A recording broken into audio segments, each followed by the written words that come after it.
ta sa itong iFM Balitang Showbiz. Ato ning nakitan pinadali mga idol no kay kining sikat nga aktor.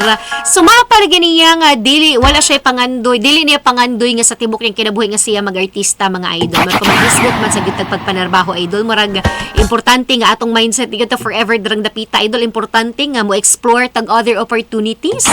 Okay para intang nga atong kanabitong maka-generate tag income, makatuman patas atong kanabitong mga pangandoy pas kinabuhi dili lang kutob ang atong sigig pagpangamo sig panarbaho no. Mo na nga karon tutok ni sa iyahang negosyo pod kining sikat nga aktor mga idol.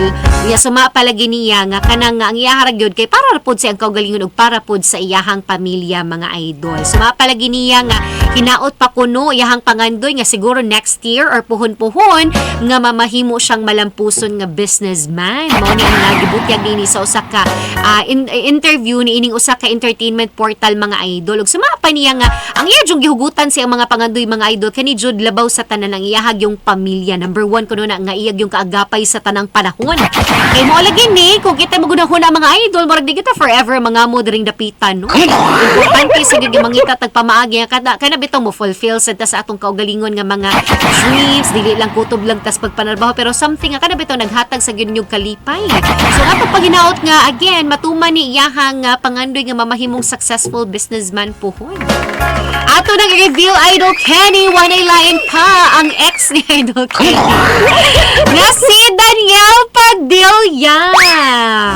Unya kay babo mo mga idol akong gitanong ang Instagram niya boholo uy matandog jud ka kay hangtod karon ang photos bitaw nila ni Catherine Bernardo nga iyahang ex-girlfriend idol nagpabiling gihapon siyang Instagram idol boy kinya kanang nagihapon dito ang mga sweet messages sumura pa ba kaingon tala uy kanang sana all pa sana panaginip lang ang lahat kay lang pero mo na karon ang importante nga malipayon na ilang mga kasing-kasing maskin pa man og single o kung aduna magay nagpalipay na sila mga kasing-kasing mahappy na lang siguro ta koy ang importante nga closed chapter na tong Daniel. Unsa na pangan silang kuan gani Kathniel.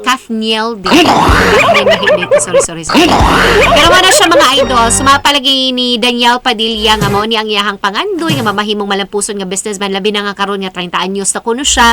Og daghan siya mga plano siyang kinabuhi kung asa siya padulong. Mo na nga kita nga mga fans ug supporters padayon lang kita mga idol. Yeah, kuan ba siya may ambassador sa usa ka local nga brand. Oo. Kanang sa mga ice coffee. Oo. Dire sa Sugbo so maka-proud sa kayo. Mao gani, maka-proud po niya.